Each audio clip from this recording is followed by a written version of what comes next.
ngi di def ay jéego yu am solo ci njàng meeg njàngale mi fii ci Sénégal vraiment ça moom il faut le dire Momo Cissé on termine avec la visite du père Diomaye fële ca Bamako man ak aux dernières nouvelles Assimi Goïta dañ ko porté woon disparu ci bi putschistes yi attaqué pratiquement la région ou la capitale du Mali. gëj nga suivre information laa cee yemoon Assimi. dañu doon ministre de la défense ba ak njabootam ak. ñu ne Assimi réer na Assimi feeñaat bay accueillir Diomaye. non yow Assimi génnaat na fi ba def fi déclaration ba wër hôpitaux yi les blessés ba amaat beneen attaque. non dama bëgg évoluer waale sama information. ba affaire Mali du ma sama dëkk nag. ba amaat fa ma ca yem rek laay wax nag. ba amaat attaque barki Demba Ndiaye yàggul dara attaque coordonnée meurtrière. oui sur 3 zones yoo nga xamante ni benn zone bi rek ils ont perdu beaucoup de soldats. am na ci beneen zone boo xamante ni les FAMA et Africa Corps ñu ngi jàmmaarloo ak yàggul dara li ma lay wax. nii ci semaine bi la ci semaine bi la donc yow histoire Mali romb na la bi de casque bleu yi moom dem nañ mujj nañoo dem wala ñu ngi toog nañ. casque bleu yan. waa ONU waxuñu woon dañuy dem dañuy ñëw waa Russie les Russes. les Russes bokkuñu woon Russie dama juum. waaw les Russes. Africa Corps dañuy ñibbi waaw. ñibbi nañ mooy Africa Corps. ñibbi nañ. non ñu ngi Mali. man bàyyi naa waxal kon ci ma kii man moom yaa ko ne. Africa Corps mu ngi Mali. bul abandonné la. non xam nga wàññi la bi kii wax ba ca kër ga nag nii lay résolver.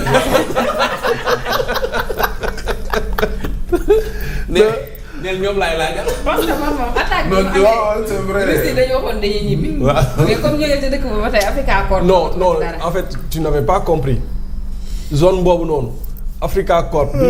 bi ñu defee attaque bi ba pare ba nangu zone militaire bi dañ leen encadré ne leen ñu jugee ci zone boobu foofu zone bi ñoom ñibbi léegi après ñu jugee ci zone ba dem Bamako. dañ jugee ci zone ba dem Bamako. noonu la demee. léegi ñoom dañ leen bàyyi dañ leen escorter ñu dem ba pare ñu jàpp otage les FAMA. mooy les forces armées maliennes ñu téye leen en otage. mooy naa quelque chose après 2 ou 3 jours après certaines FAMA ñoom dañoo d'accord ñenn ñi dañoo d'accord pour bàyyi armée ñu jox leen xaalis les vidéos circulées ñu leen di jox xaalis pour ñu bàyyi génn ci armée bi dem ñibbi seen kër yi donc loolu moom moo xew Mali mais la visite du président de la République c'est-à-dire dafa am lu ma ci gën a marqué démb bi muy def son discours. On sent que c'est pas le président de la CEDEAO bu ñëw visite foofu noonu. Oui, il est venu, il a évoqué en fait diggante Sénégal ak Mali. C'est-à-dire fraternité bi dox seen diggante, histoire bi dox seen diggante. Loolu c'est une stratégie. Parce que tey bu fekkente ne dafa ñëw sol casquette CEDEAO, c'est-à-dire discussion bi mën na am fu muy bloqué ou et tout. Il faut que mu ñëw en tant que frère. te comme gëj na fa apporter son soutien à Assimi Goïta et au peuple malien waxtaan ak ñoom en tant que frère dalal seen xel pour mën a am benn bunt bu muy ubbi pour ñu waxtaan parce que il faut savoir que quand tu es en face d'un radical par exemple ñu ci mel ni alliance des États du Sahel ñoom dañoo radical ne dootuñu dellooti biir CEDEAO parce que dafa am une dent contre bu ñu amal CEDEAO ci yenn jëflante yi nga xamante ni am na ko bi putsch yi amee donc su fekkente ne président dem na pour waxtaan ak ñoom ñu gis diggante Sénégal ak Mali ñu gisaat maanaam fraternité beeg yooyu noonu amaat na mën nañu am xel bu dal ne le président du Sénégal mu nekk président CEDEAO pour mu mën a waxtaan ak les 3 États du Sahel dafay yomb. mission bañ ko dénkoon ba muy doog a nekk président de la République du Sénégal mission bañ ko dénkoon CEDEAO ne ko demal nga waxtaan ak waa AES pour ñu ñëw cette mission impossible et suicidaire là tey mën na ci réussir benn en tant que président de la CEDEAO mooy fexe AES ak CEDEAO ñu liggéey parce que CEDEAO li muy soxla ñu réformer ko yëpp AES moom moo gën a soxla ñu jàppale ko.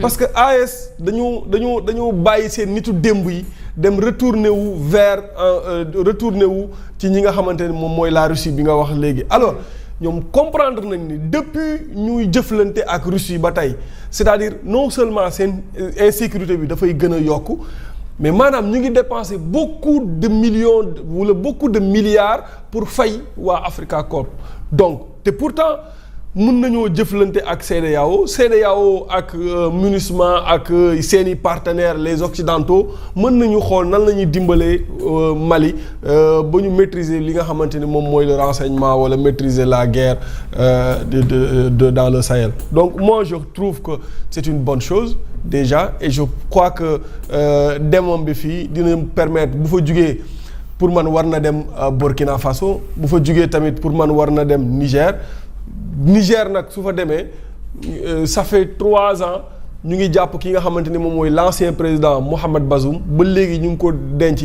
dans un lieu tenu secret mënuñu ko bàyyi depuis après putsch bi donc moi je pense que yooyu noonu yëpp war na cee mën a dox en tant que président CEDEAO. Mamadou.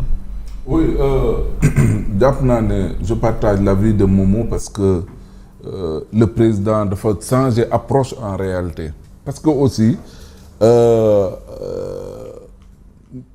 Yassine Fall ministre des Affaires étrangères qu'est-ce que ça oui non je veux dire xam nga tamit soo desee ça te fait rire mais dafa am solo je dis Yassine Fall ministre des Affaires étrangères oui c'est rigolo mais c'est dommage comprendre réalité Mali comprendre réalité militaire comprendre réalité kii sous-régionale yi mais kooku nan la mën a ànd ak président nga ne ko wéy dama régler problème mu des militaires yi woon c'est pas possible maintenant nag léegi ngay comprendre ne am autour de toi des diplomates chevronnés ñu am expérience dafa am solo tu as vu moo tax président dafa changer approche comme Momo l'a dit si bien relevé même man j'ai fait ce constat-là j'ai vu que président discours bi indiwu ko comme du genre oui c'est le président en exercice de la CEDEAO moom mooy ñëw pour di leen jéem a bàpp mais parce que il y a l'expérience du général Birame Diop parce que il y a l'expérience de l'actuel ministre des Affaires étrangères quand tu fais la somme de ces expériences qui indil la mbirum militaire wax la peut-être comment il faudra se comporter seeni réalité nu ñuy gëmee nu ñuy doxee boole ci moom it nekk diplomate Cheikh Niang ñëwit dollil la ko ci effectivement loolu le président demee et tu as vu que da ngay gis ne évidemment il y a quand même benn le sens de l'écoute am na benn déglu boo xamante ni am na ci parce que aussi waxtaan ñaari nit a koy def il y a un émetteur et un récepteur comme on dit et booy passer message bëgg nga surtout en matière de diplomatie ki ngay waxal ki mu dégg la et que mu am un feedback mu am un retour et le feedback boobu noonu moom mooy wane tey jii nii que président changer approche boobu mu def ci am solo et jàpp naa ne quand même yaakaar mun na ci juddu et gëm naa ne ñoom ci seen bopp Assimi il sait que c'est nan la tuddati gëm-gëmu souverainiste yooyu ñuy jaay maliens yi oui nuñ koy doxalee nuñ ko bëgg a mettre en œuvre doxul et la preuve Mali maa ngi ko doon rappeler day toog ay pët yoo xam te ni du ñu am courant mais dañuy toog nekk ci ay jafe-jafe la chaleur oui tàngoor beeg yeneen ak yeneen au finish dañuy xam ne ni ci ñu nekk doxut te du dëgg maintenant nag il faut les aider à revenir à de meilleurs sentiments et ça pour le faire il faudrait que